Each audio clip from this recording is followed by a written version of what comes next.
aqui com o professor Júnior Rocha, que é presidente do Partido dos Trabalhadores aqui em Guarabira. Então, apesar de a gente, na nossa entrevista, falar mais sobre a política local, vamos dar essas pinceladas, né, professor, sobre a política nacional. Seja bem-vindo aqui. Obrigada por atender esse nosso convite. Eu que agradeço a oportunidade. Estou muito satisfeito de estar aqui com vocês. Professor de Educação Física, mas é formado em Direito também. Como eu estava comentando antes, pela política. Eu gosto muito de esporte. É minha área. Desde o tempo que eu trabalhava no Banco do Brasil, só via na ABB lá em João Pessoa, formando time de basquete, time de futsal. Sempre foi minha praia. Terminei o curso de Direito aqui na UEPB. E mesmo tendo terminado o curso de Direito, quando fui trabalhar, passei ainda de 2 a 3 anos no Conselho Regional de Educação Física, na área, embora fosse de Educação Física o Conselho, mas eu fui para lá porque era o único profissional de Educação Física registrado no Conselho que tinha o curso de Direito. Eu precisava de alguém para essa questão de fiscalização de academia, escolinha, que tem uma legislação a respeito. E até hoje, é como minha esposa, por exemplo, é formada em Direito, mas está terminando Pedagogia porque adora ser professor. Vai entender uma coisa dessa. E aí, nesse tempo, como é que surgiu a política na sua vida? A política na minha vida surgiu desde criancinha. Desde criancinha, meu pai era envolvido na política lá em Pernambuco, a gente morava em Recife. Vocês são naturais de Pernambuco? Assim, a minha família, a família da minha mãe é do Rio Grande do Norte. É até a família do nosso prefeito aqui, Marcos Diogo. Sim, a gente sabe. É meu primo. A minha mãe, irmã dele, da mãe dele, né? Todos vieram do Rio Grande do Norte. Já a família do meu pai é toda de Pernambuco. Então, ainda pequenininho, estava lá em Recife. E meu pai envolvido com a política de lá. E como era na época da ditadura, e ele era um homem de esquerda, ele foi perseguido, ele foi preso, ele morreu em 1972, com sequelas do que sofreu na prisão. E a atuação dele era eminentemente política, ele não pegou em armas, por exemplo. E o que comprova, e é o que mais me deixa indignado quando eu vejo discussão até hoje, de ouvir gente falar que naquela época a ditadura só prendia bandido, vagabundo. Um comentário extremamente de quem não tem noção, de quem não leu. História. Exatamente. Nosso Dom Marcelo aqui foi preso. Tem muito burro falando de política aí, né? Esse é o problema. Dom Marcelo era um vagabundo, era um bandido. Dom Marcelo que foi bispo aqui em Guarabira. Uma criatura extraordinária. Ronaldo Cunha Lima foi cassado, não perdeu o mandato dele de deputado. Era porque ele era um bandido, um vagabundo. Zenóbio Toscano da Oliveira. Ele fazia o curso de engenharia. Quando eu fui pesquisar as coisas do meu pai, porque tem um processo que corre em relação à indenização para minha mãe, né, da viúva, eu encontrei várias coisas de Zenóbio, ao acaso, lá em Recife. As coisas do meu pai procurava em Recife. Zenóbio teve o curso dele de engenharia suspenso pela ditadura militar, porque ele era considerado um estudante de esquerda. Então, veja bem, foi uma época terrível, e onde Betinho, o ícone do combate à fome no Brasil, sociólogo, Vladimir Zog, jornalista, era diretor da TV Cultura do Jornal da Cultura em São Paulo. Preso porque escreveu contra a ditadura. Uma série de grandes brasileiros que foram vítimas da ditadura. O meu pai, que modéstia à parte, o meu falecido pai, escrevia muito bem, ele fazia parte em Recife de um grupo chamado Grupo Literário Monteiro Lobato. Aqui uma matéria que é do meu amigo jornalista Antônio Santos, está aqui no Fato a Fato, dizendo pai do presidente do PT de Guarabira foi preso pela ditadura. Depois, quando você tiver o tempo, tem um vídeo explicativo disso aí, com os documentos. Quero, por favor, dentro da matéria tem da matéria tem vídeo rápido que eu fiz em casa. Você me mandou ontem, mas infelizmente eu não tive o prazer de ler. Com os documentos, prontuário da prisão, motivos absurdos. Aí, quando a gente vai olhar o prontuário da prisão do meu pai, porque ele fazia a frente estudantil do Recife. Aí de que cuidava essa frente? Aí está lá no prontuário da prisão. O que cuidava? Combate à fome. Mas se você combater a fome, é um crime, porque você combater a fome naquele momento estava criticando o governo, estava dizendo que havia fome, e havia muita. Bem mais do que há hoje. Eu não queria que isso fosse que se houvesse ninguém falando em combate à fome, isso era coisas desse tipo. E aí a pessoa era presa. E aí que tem gente que é saudoso, esse pessoal de dia 8 de janeiro, depois que Lula ganhou a eleição, invadiu, quebrando tudo ali no Congresso. Lamentável. E se querendo a volta dessa época, porque o que eles estavam pedindo era isso. Essa intervenção militar. Muito provavelmente, se eles obtivessem êxito, quem estaria preso uma hora dessa era eu. Que era líder de um partido, líder municipal de um partido. Eu também seria considerada uma jornalista de esquerda. Jornalista. Quer dizer, o pessoal que queria a volta dessa época terrível, se arvora no direito de dizer que isso é liberdade de expressão. E que nós agora que estamos numa ditadura, por não permitir que eles peçam a volta daquela época. Veja que como é que dizia, é o samba do crioulo doido. O pessoal quer ter liberdade de expressão, de pedir a volta de uma ditadura sanguinária. É um absurdo. Ditas muitas vezes e alguns acreditando como uma pura verdade. Então professor, vem daí. Voltando para a sua pergunta, vem daí. Da infância, é um envolvimento de meu pai com o pessoal da esquerda de Pernambuco, com Miguel Arraes, com Marcos Freire, falecido Marcos Freire. Meu pai terminou, foi proibido, um partido comunista foi colocado, hoje existe, né? O Jandira Fegali e tudo, mas naquela foi colocado na ilegalidade. Aí ele foi para todo mundo que na época que não podia mais estar no PCdoB ou no PCB, foi para o MDB, que era considerada a oposição permitida naquela época. Não havia eleição para presidente, não havia eleição para governador, não havia eleição para prefeituras de capitais. E o MDB era considerado o lugar onde você politicamente tinha um partido que era aceito, mas também esse partido, que embora pontualmente tentasse fazer algumas críticas, ele era muito vigiado. Inclusive tem um amigo do meu pai, Marcos Cunha, que foi preso lá em Recife, ele já era do MDB.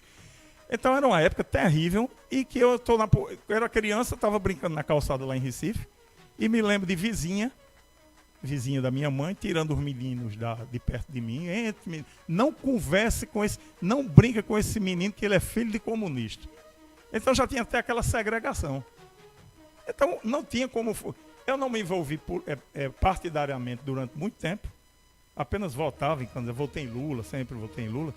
Mas, assim, quando foi 2016, quando houve o, entre aspas, impeachment de Dilma, aí eu resolvi me envolver, me filiando ao partido. Me filiei. E quando prenderam o Lula, eu resolvi, não, para agora eu não quero mais só ser filiado, eu quero ser presidente do partido. Eu fiz o caminho inverso de muitas pessoas que terminaram se afastando um pouco devido ao momento político.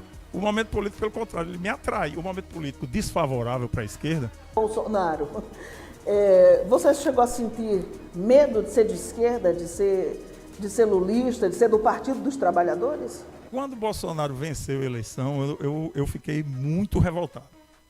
Mas muito mesmo, porque eu vi vencer, eu vi ser colocado pelo povo brasileiro, que ele foi eleito nas urnas. O povo brasileiro, uma pessoa que ao declarar seu voto contra Dilma... pouco que isso foi um ataque de falta de inteligência. Não, de desinteligência natural, como diz Carmen Lúcia. Veja bem, o camarada, esse é um cidadão que no voto dele pelo impeachment de Dilma, ele dedicou o voto à Ustra. Eu não posso dizer com palavras aqui o que é que Ustra fazia com prisioneiras políticas, porque nem o horário permite. Então, era um camarada que desse, com esse tipo de sentimento, a população brasileira, e não era de desconhecimento de ninguém, não era a figura que foi colocada ali. Eu não vou negar, não. Eu não fiquei com medo dele em si. Eu fiquei com medo do nosso povo. Eu disse, quer dizer que a gente tem um povo.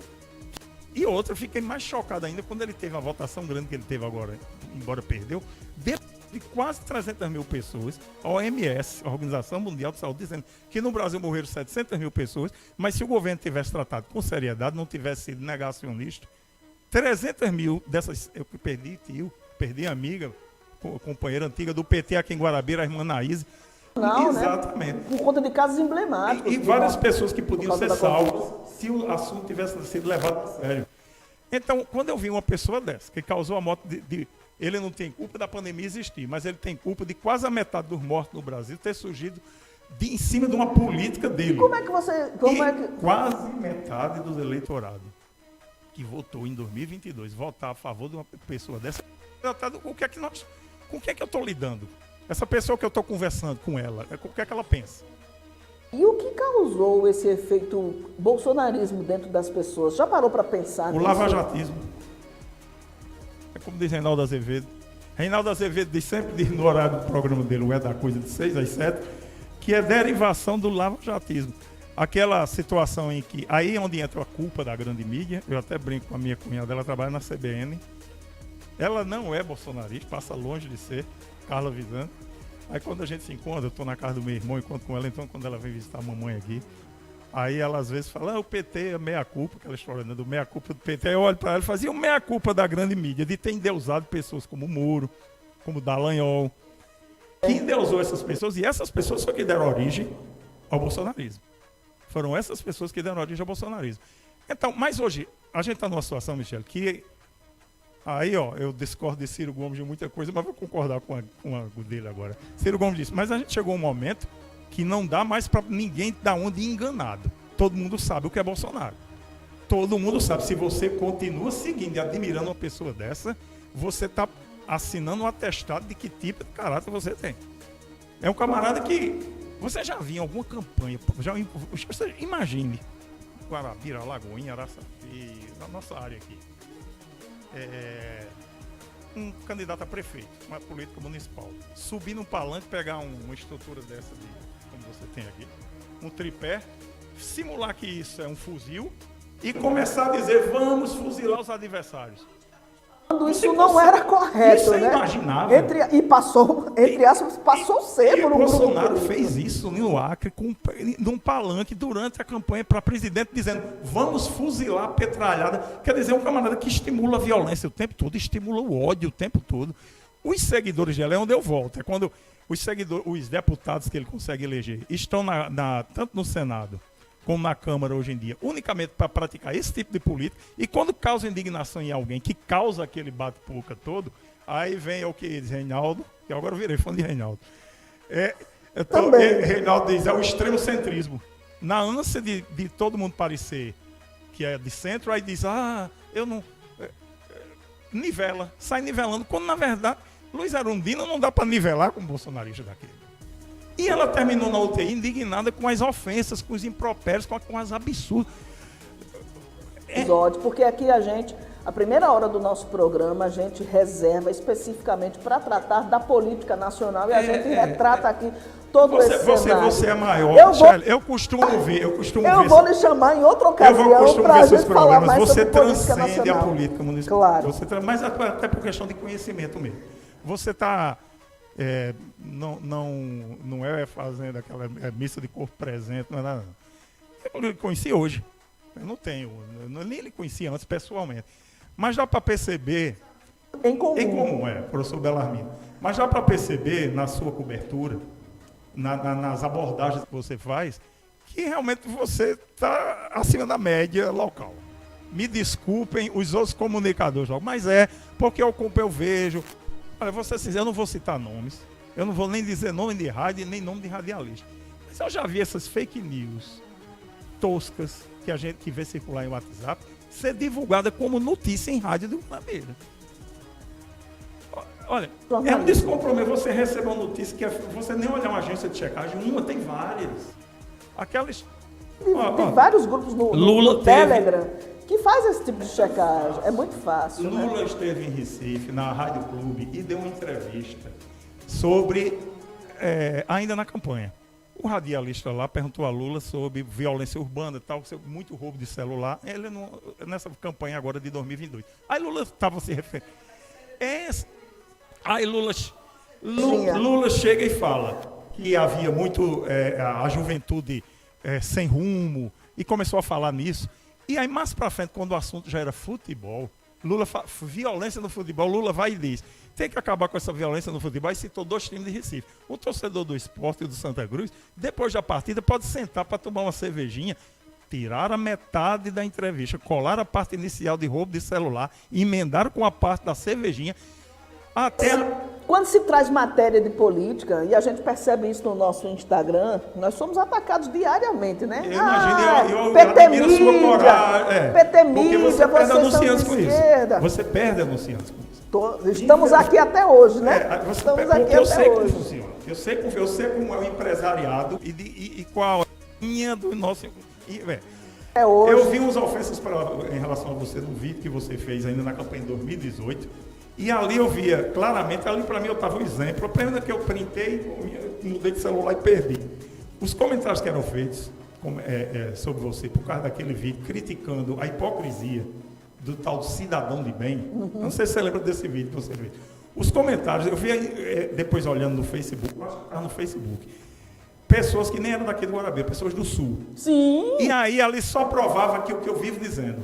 Ali, o bolsonarismo existe muito antes do Bolsonaro. Aquela história de tratar o nordestino como sub-raça, existe muito antes do Bolsonaro ser presidente. É um pensamento da extrema-direita. Bolsonaro só abriu a porta, né, para ele isso abriu sair. a porta. As ofensas que viu com você, até sobre sua... E você nem tem, engraçado é isso. Eu nem lembro. Até sobre o seu tom de voz, sobre seu sotaque, que nem tem. Que, incrivelmente... Problema deles, né? Que a gente nem percebe você Olha, sotaque eu nordestino. considerando a gente PT Mídia, jornalismo de esquerda, problema, a gente continua, estamos nessa já há 24 anos, e se está dando certo até agora, né? Mas que a valentia porque eu conheço muita gente que termina no surf, eu agora com 57 anos parei mais, mas durante eu peguei muita onda. No surf a gente chama isso de puxar o bico. O que é puxar o bico? Você está remando na onda para entrar na onda. Aí acha que a onda é grande demais e pensa, vou cair. Aí puxa a prancha para trás, é puxar o bico. Ou seja, você ficou com medo de descer a onda. E você não demonstra esse medo. E eu conheço muito pessoal que trabalha na comunicação que, por questão de anunciantes, tá entendendo? Termina moldando as palavras. Eu sou a única profissional de imprensa daqui da nossa região que fez uma entrevista com o Bolsonaro, lá, quando ele era deputado ainda em Brasília, quando já falava dessa questão de possível candidatura e tal. Eu trabalhava na Rádio Constelação e ele participou, um colega jornalista meu lá de Brasília, pai da Peri Camilo, foi quem fez essa intermediação, e aí o Bolsonaro dando uma de engraçadinho, né? Ah, vocês sabem, né? Tentando desclassificar o jornalista. Eu disse, da mesma forma que nós, jornalistas, conhecemos políticos da sua laia.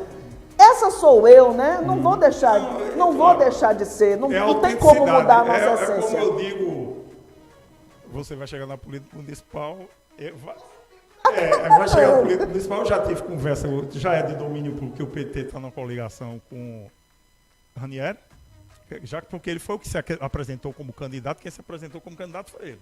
Tinha outra opção do candidato do governo, de Ramon, o PSB é o partido que tem o vice de Lula. O PT, inclusive, tem cargo no governo do estado, com o João.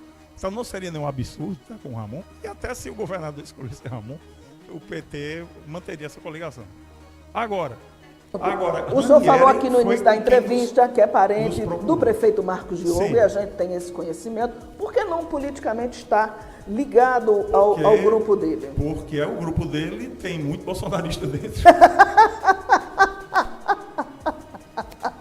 Sem condições. Veja bem, eu entendo. O pessoal às vezes, como é que pode... De expressão? Sim. Quem? O Wilson, foi meu aluno de basquetebol. Fala comigo, aperta minha mão, me abraça quando vê. O Wilson... Politicamente falando, não dá para... veja bem. Outro dia eu disse isso na rádio, não sei se foi na Cultura. Outro dia não, já faz uns 2 anos. E perguntaram algo parecido. Eu disse, olha, são 2 realidades diferentes. Meu primo sempre foi patrão, eu sempre fui empregado. Eu não estou criticando a visão que ele tem, entenda, no sentido... Na escola dele? Eu fui funcionário do Banco do Brasil. Eu sempre fui assalariado. Eu era assalariado, você me ajudando. Eu fui... passei 3 anos aí no Banco do Nordeste. A vida foi de assalariado. 10 anos no Banco do Brasil, assalariado. Agora, como professor de Educação Física, tanto quando trabalhava lá em Manaíra, lá no Colibri Atenas, aqui no Colégio da Luz, como que assalariado. Então, o que o patrão chama de encargo, eu chamo de direito. Então, o meu partido foi criado a partir do movimento sindical. O partido que eu estou, o Partido dos Trabalhadores, foi criado a partir do movimento sindical. O que é que o Sindicato dos Trabalhadores e o que é que os deputados de esquerda fazem? Lutar pela manutenção dos direitos do trabalhador. O que é que os partidos mais à direita fazem? Querer cortar os custos que o empresário tem. Muitas vezes esse corte de custos é em cima da mão de obra. Eles querem baratear a mão de obra. E eu tenho que ter consciência que eu sou mão de obra. O 13º, Michele, foi criado em 1962 a partir de um deputado sindicalista. O 13º. Eu até brinco com o pessoal que é assalariado e diz que é de direita, eu digo, você abre mão do seu 13º, quando eles meteram o pau na esquerda, né? Nada que vem da esquerda. Quando chegar novembro, dezembro, você chega no seu patrão e diz, não quero o 13º. Porque ele foi iniciativa de um deputado de esquerda. Veja bem, e houve um grande movimento da grande mídia naquela época, sem capa do Globo, dizer 13º vai ser prejudicial ao país caso fosse aprovado. Porque era a visão do empresariado. Tá entendendo? E, não, eu não sei, jornal de 1962, capa de O Globo. Ou seja, para o 13º passar o projeto dele, do deputado sindicalista, teve muita luta na rua, teve greve, teve manifestação de sindicatos na rua. Então, o que é que aconteceu? A esquerda lutou muito, gente morreu naquela época por causa disso. João Goulart, que sancionou, caiu em 64 porque era considerado um presidente mais alinhado à esquerda, foi derrubado. Então, o que é que acontece? Eu tenho que ter essa visão de, peraí, se existe um lado político, do espectro político, que luta pela ou conquista de direitos do trabalhador e manutenção dos direitos que já existem, eu não posso me opor a isso. Politicamente, o senhor não comunga com o prefeito Marcos, mas aí isso não quer dizer que nos bastidores, a relação, eu jogava bola com ele na rua quando era pirralho. A mãe dele é minha tia. Agora, como politicamente, e ele sabe disso, eu não estou falando nada que ele não saiba, não só sou eu, minha mãe é tia dele e não comunga política. Minha mãe é tia dele, ele visita minha mãe, certo? E minha mãe, politicamente, por ser uma viúva na ditadura, é uma anti-bolsonarista ferrenha. Meu primo não é um anti-bolsonarista, pelo contrário, demonstra em alguns momentos até uma certa simpatia. Então, estamos em lados completamente opostos. O que responde, politicamente falando, o que responde a sua pergunta de por quê, muita gente já pensou, você é primo, você fala em se candidatar a vereador, eu sou pré-candidato agora, não seria realmente o caminho mais fácil? Mas teria que abrir mão de tudo que eu defendi ao longo de toda a minha trajetória.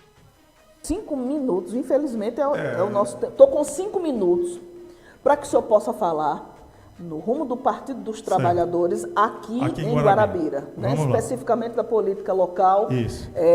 Como é que está a arrumação do partido? Por que o Partido dos Trabalhadores em Guarabira, ele nunca conseguiu, e aí me corrija, volta para a política nacional. Nunca conseguiu subir de degrau, chegar a um patamar, formar uma bancada, por exemplo, nunca passou, acho que não chegou a eleger nenhum vereador, né? Infelizmente. Vou lhe dizer por quê. Pois não. Não é um problema de Guarabira. Quantos vereadores do PT tem na Paraíba toda?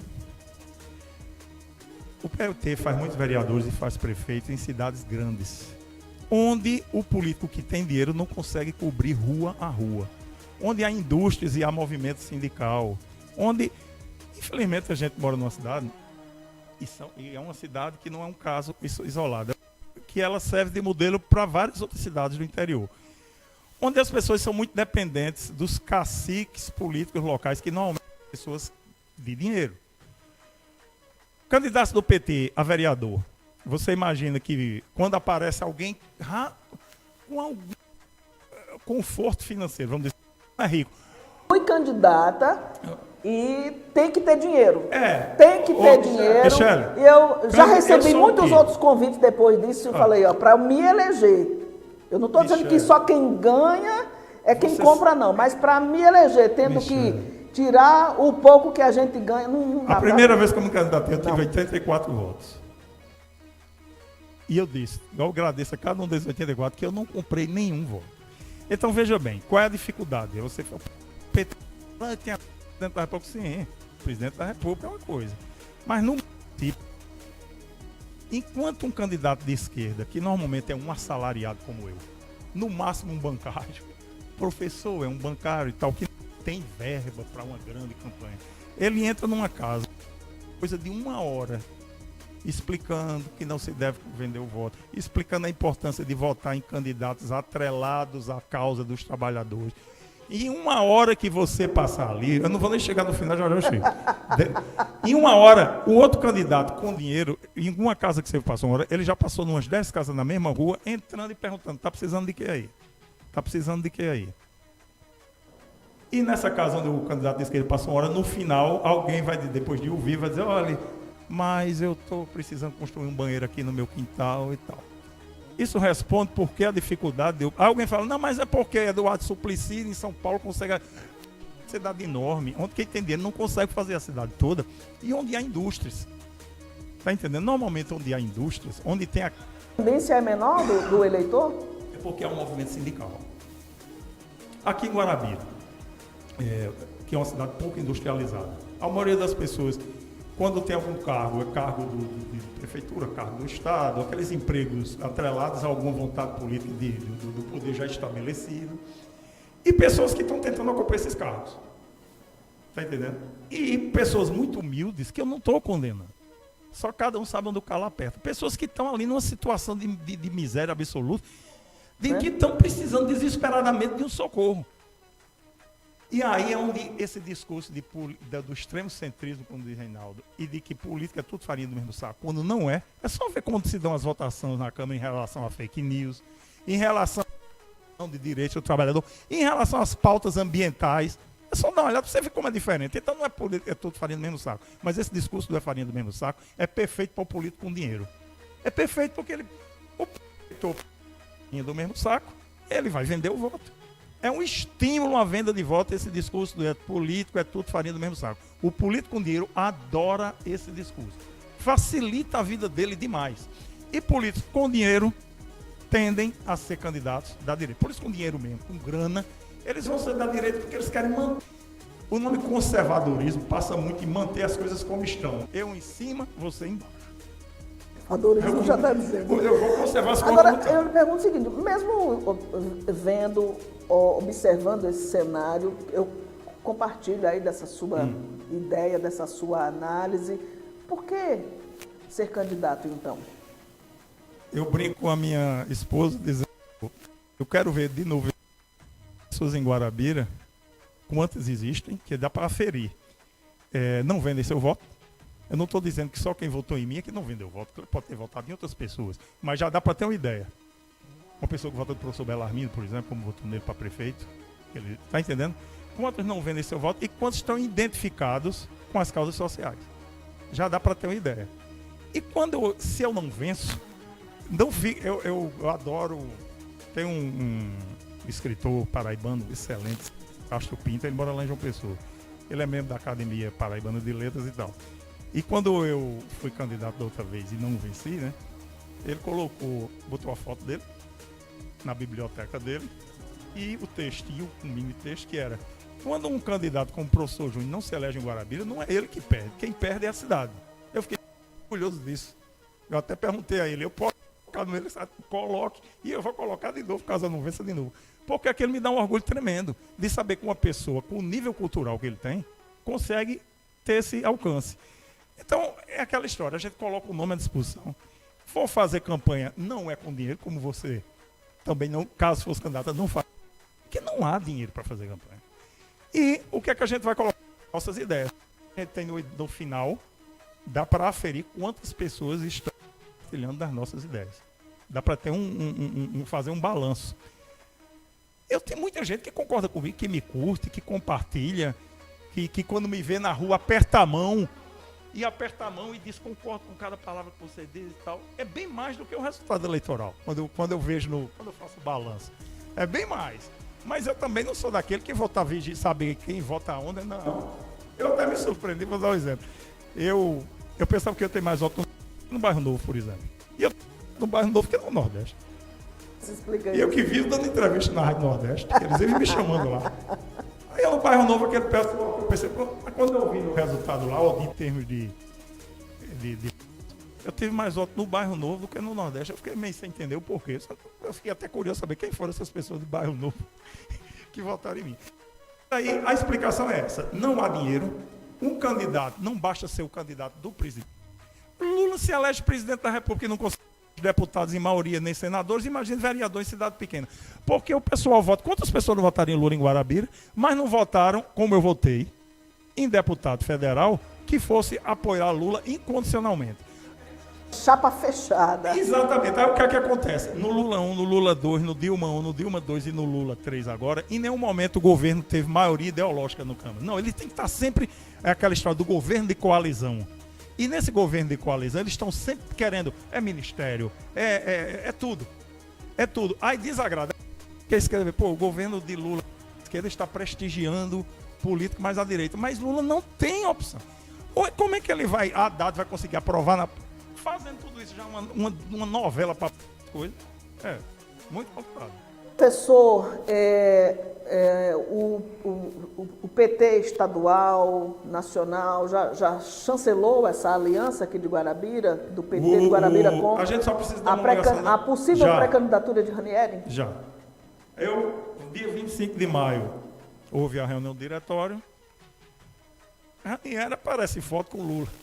As coisas que o diretório leva em consideração é proximidade ou afastamento de Bolsonaro. Na campanha de 2018, Ranieri declarou apoio a Haddad. Na campanha de 2022, a família Paulista declarou apoio a Lula. Diferente de 2018, e eu me dou bem, viu, eu vou falar aqui agora do caso de Camila, que apoiou o Bolsonaro em 2018. Eu não tenho nada contra a família Toscano. A mãe de Zenob era vizinha da minha mãe lá em Tambalzinho, quando a gente morava em João Pessoa. Vivia lá em casa. Aliás, quando o Zenob militava no movimento estudantil aqui em Guarabira, minha mãe era amiga, fazia parte do mesmo movimento. A questão é simplesmente essa aproximação com o governo Bolsonaro, que agora parece ter se afastado mais, mas quando você vê, é uma questão de aparência. Porque quando você vê, eu não estou dizendo que não há bolsonarista que vá apoiar agora. Não existe, vai existir no meio do eleitorado todo de Guarabira, Bolsonaro apoiando a candidatura de Léa. Mas o grosso dos nomes grandes, dos grandes nomes da política municipal, que tem algum alinhamento com Bolsonaro, estão do lado de Léa. Léa, em nenhum momento... Vou simplificar tudo agora, Michele. Se o governo de Lula fizer um benefício para Guarabira, como vai ter agora, já foi aprovado no PAC, no centro de parto normal aqui para Guarabira, se o prefeito for Ranieri, ele vai dizer que foi o governo Lula. Se o prefeito for Léa, vai dizer que foi o governo federal. Entendeu a diferença? O Ranieri vai dizer que foi o governo Lula que trouxe isso para Guarabira. No governo de Léa, muito provavelmente, no máximo, diria que é o governo federal. Tá entendendo? Então, basicamente isso aí. Não tinha como o diretório. Isso para o diretório, a maioria do diretório concordou, foi para a estadual homologou também, que a estadual também leva em consideração o esquema dos municípios, porque já está pensando também em 2026. Os prefeitos, caso eleitos, 2026 estarão mais ao lado de Lula ou mais ao lado de um bolsonarista, que eu não sei de onde é que tiraram isso agora, moderado. Né? Bolsonaro não vai poder ser candidato a não é bolsonarista. O bolsonarismo definitivamente não é moderado. Nada me incomoda mais do que a hipocrisia. Luciano Huck chamou para jantar na casa dele, ofereceu um jantar para Tarcísio de Freitas. Tarcísio de Freitas tem um secretário do meio ambiente que é Ricardo Salles, de passar a boiada. Aquele negacionista mesmo, negacionista climático. Aquele que quer mais acabar com tudo. Aí Luciano Huck chama o governo que tem esse pensamento igual do Bolsonaro em relação ao meio ambiente para jantar em sua casa. Semana seguinte está ele no programa dele, Luciano Huck, batendo palma para alguém que está falando em defesa do meio ambiente. É muito fácil, né?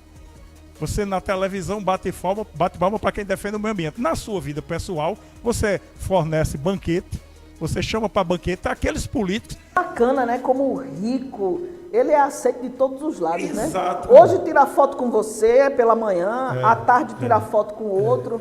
E a gente vê muito isso, né? Vê muito, Professor, infelizmente nosso tempo acabou. Mas eu quero lhe agradecer demais por sua vinda aqui ao nosso programa. Adorei esse bate-papo. Eu que agradeço, né? Michele. Esperar passar o período eleitoral para que possa lhe chamar de novo aqui, para a gente falar sobre política. Vai ter uma data aí, né, que não vou poder mais. Eu quero dizer aos nossos filiados... Mas vai vir aqui na condição de candidato. Vou. Né? Já de candidato. O candidato pode dar entrevista? Pode. Trazendo todos. Trazendo todos. Sim. Para lá, né? Isso, para aquela. Para todos os filiados do Partido dos Trabalhadores, que em relação a essas fake news que são colocadas em rádios aqui do Guarabira, que me pedem providência, eu sou muito cobrado, eu tomo as providências que são possíveis. Eu, por exemplo, em relação a essa mentira, vamos chamar de fake news não, que suaviza muito, mentira sobre Lula, cervejinha para roubar o celular, Foi dado na rádio aqui em Guarabira e o filiado mandou para mim. Como notícia. Foi dado em rádio aqui em Guarabira, na mesma rádio, que Lula tinha sancionado uma lei que ia obrigar as escolas públicas a ter banheiro unissex. O que é uma mentira de WhatsApp. Porque Lula não sancionou lei nenhuma nesse respeito. Tanto é que a mentira foi dita na rádio em setembro. A gente já está quase fazendo um ano disso. E até hoje você não vê banheiro unissex nenhum em escola pública. O que é que eu pude fazer como presidente do partido? Foi uma denúncia ao Ministério Público, uma representação ao Ministério Público, mostrando qual a lei que eles estão infringindo, porque estão se confiando muito que fake news não é crime. No entanto, na lei que organiza, que regulamenta as concessões de radiodifusão, está lá explícito que não pode o comunicador se utilizar do espaço para estar espalhando mentiras a respeito de nenhum dos três poderes, de modo a criar indignação na população. Isso está lá na lei que regula as concessões da radiodifusão. Se o Ministério Público não tomou nenhuma atitude, eu fiz isso em setembro do ano passado, e até agora não tomou nenhuma atitude, aí eu não tenho mais o que fazer. Esse eu estou passando para os filiados, Michele, porque eu sou muito cobrado pelos meus filiados que ficam indignados com a quantidade de mentiras toscas de WhatsApp que são ditas em rádios aqui em Guarabira como notícia e esperam. Ditas de forma inocente, não. Não são, eu sei que não são. São ditas de forma enfática. Se eu mostrar para você, é de forma enfática. O que acontece? Espero que o presidente tome uma atitude. Eu invadir a rádio, pular o botão e voar no pescoço do radiador. O que eu posso fazer de forma institucional é o que eu fiz. Denunciar o Ministério Público. E esperar que o Ministério Público o Ministério Público Federal tomou providência em relação a um apresentador da Jovem Pan. Aí eu espero que o Ministério Público aqui em Guarabira tome uma providência em relação à rádio aqui em Guarabira. Eu estou passando tudo isso para meus filiados porque eu sou muito cobrado por eles e eles têm razão, porque eles esperam que o presidente faça alguma coisa quando o poder do presidente em relação a isso também não é o do presidente de partido e diretório municipal, também não é esse poder todo para poder resolver essa situação. Por isso que programas como esse aqui, você hoje estava falando de uma notícia bem prejudicial ao Bolsonaro sobre o colar, sobre mais uma joia. Você deu uma notícia bastante prejudicial ao Bolsonaro. Você não precisou inventar fake news. Precisa, você não inventou mentira nenhuma. O que você estava falando tinha fonte. Está entendendo? É a Polícia Federal que está envolvida nisso. Agora, a pessoa para falar mal de um polícia, já que a sua linha editorial é de direito, vamos imaginar, quer criticar o governo, tem todo o direito de criticar o governo, mas baseado em fato, em fundamento. Exatamente.